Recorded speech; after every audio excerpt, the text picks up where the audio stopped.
I don't like it. I want to keep my beard. I want to keep my mustache. Everybody get up.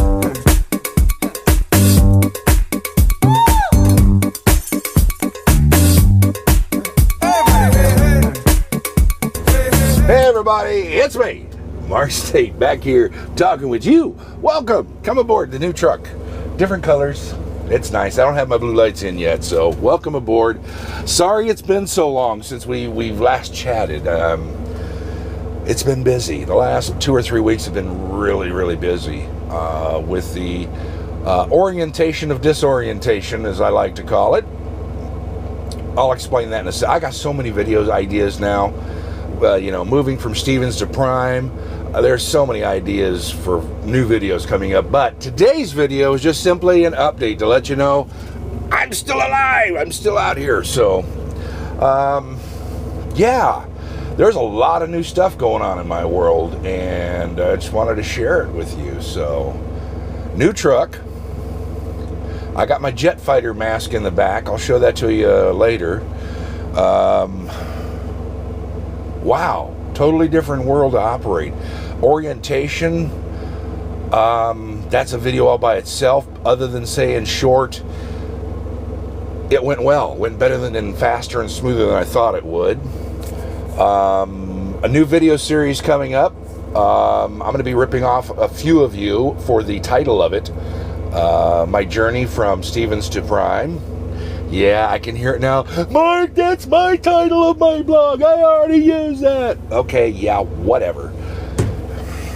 What else is there? It's a journey from Stevens to Prime. It's not an adventure. Well, it could be. Well, the adventure from Stevens to Prime? Who knows? Who cares? But it's going to be a video series of me explaining what I'm learning the hard way now, which is Stevens' general way of process and doing things.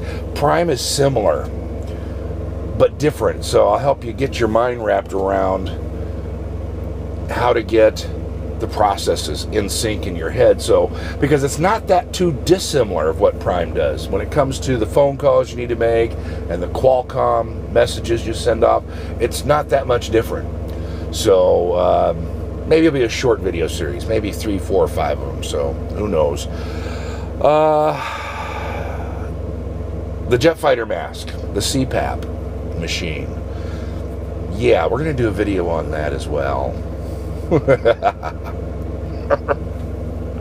For those that have it, you know what, you go in with one perception, and then here it is a little over a week later, and you're totally different perception. So, of which, the scruff, the mustache, the beard, this will probably be the last video we see it in because of the CPAP machine and the seal that the face masks need.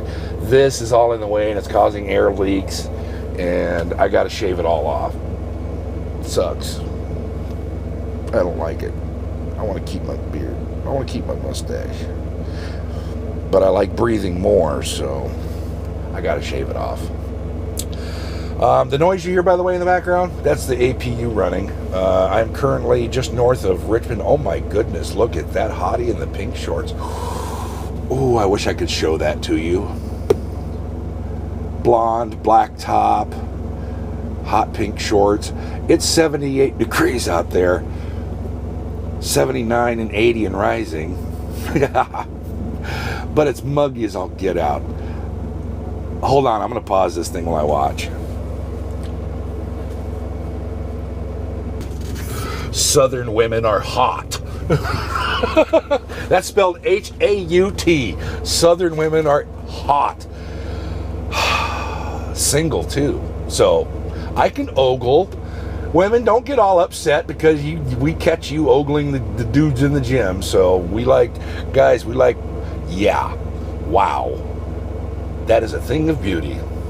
We'll leave it at that. Okay, anyways, I'm in north of Richmond, Virginia, in Glen Allen, Virginia, waiting on a Tyson load. So, for those interested in load metrics, got some rough numbers. I'm about to go pick up my 4th load for Prime. Thank you, by the way, to Alan Godfrey.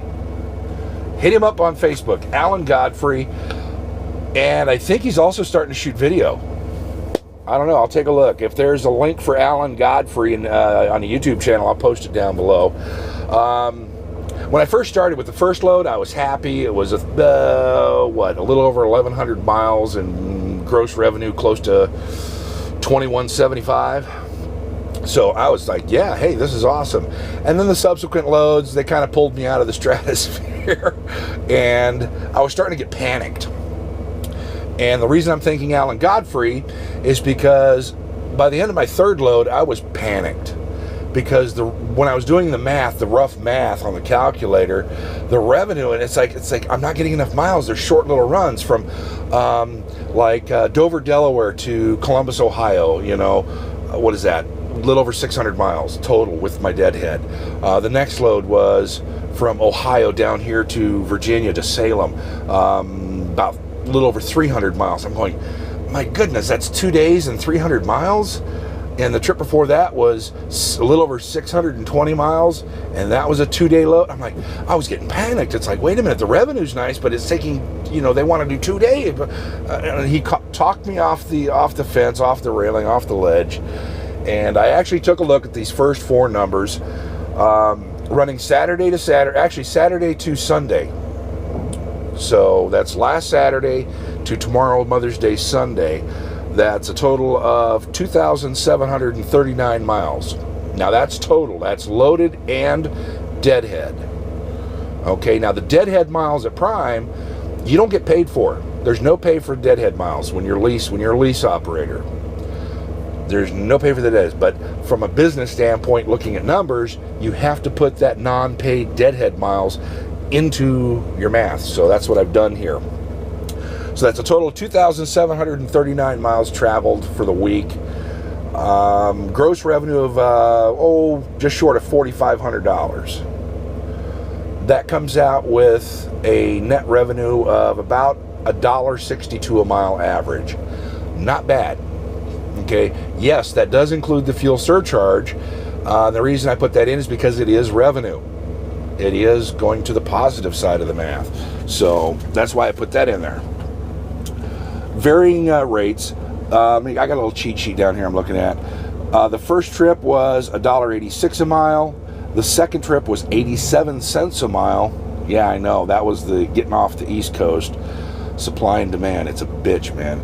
There's too many trucks out on the East Coast. Supply and demand. So that second trip was 87 cents a mile. Third trip was $2.74 a mile.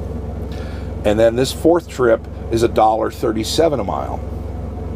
Now, if you add those up, divide by 4, you come out at $1.71, but the miles are different. Okay. So that $1.62 a mile is the average all miles traveled for the first 4 trips, encompassing the first week I've got out here. So the reason I took the time to do this rough calculation right now is because Alan Godfrey, thank you again, Alan, thank you. He told me to, when I get a chance, stop and just look at the numbers. He says, Mark, you work on numbers. He says, trust me, I went through the same thing. The first week you get panicked because you do the quick rough math and it seems like not enough miles. But what he pointed out was the revenue is a lot higher than what we're running at Stevens. So I'm not running as many miles. I'm running on a higher revenue, so I'm not working as hard, and I'm still making much more money than I was at Stevens. Come on, $1.62 a mile, all miles traveled. Shing! That's an instant, let's call that about a 35 cent per mile pay raise over Stevens Transport lease program.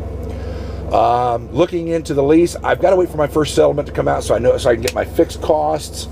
Got to get those fixed costs, but I've got to get the first settlement. That'll come out on Friday.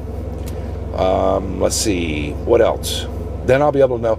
Looking at the lease and the numbers in the different schedules, the expenses for the truck are about the same as Stevens. Might be a little bit higher because I hit the company store and charged some stuff for the truck, but overall, the fixed costs on the truck are about the same. So, truck for truck, company to company, costs for the truck are about the same. Operating costs for the truck are about the same. big difference with this Cascadia, this Freightliner Cascadia Evolution with the DD15. Oh my goodness. All these loads, by the way, 44,000 pounds in the box, and I'm averaging about 8.3, 8.4 miles per gallon on fuel. Running between Ohio and East Coast, Ohio, Virginia. Come on, you got the Appalachians in there. Yeah, I'm doing good in this truck. I like this truck. It seems plastic, but it is what it is. So, there you've got it. Not all the information I wanted to get out today, but just enough. That's the update. So, thank you again to Alan Godfrey. Thank you, by the way, for your patience waiting on this, on the videos. Trust me, I'd love to shoot more, but I just got to keep an eye on my time. I have to sleep. I've got to get a machine, work, and of course my stress level's a little high. You know, but as for my overall impression of Prime, I'm not going to give that. I'm not going to share that. Yeah, you know me. Let's give Prime. Give me a couple months to get into the rhythm here. Get into the stream, get into the flow. Don't get me wrong. There are chinks in the armor that Prime sells. Okay, I've already spotted a couple just on the dispatching load side. So don't freak out and say, "Oh, everything's rosy at Prime." It's not. There are some different perceptions to take into mind. And again, in about a month and a half from now, I'll do a video on overall perception. Is Prime better than Stevens from a driver standpoint? So be patient with that. Look for more videos coming up. I would have shot this outside, but it's been raining and sprinkling on and off, and I don't want to get all this gear out there. You know, you don't want to have $2,000-3,000 of audio video equipment outside. Get it ruined with the rain. So that's it from me. How is your world doing? Post a comment down below. Let me know how things are in your world. So that does it for me. I'll see you guys next time. And me, let's get the hell out of here.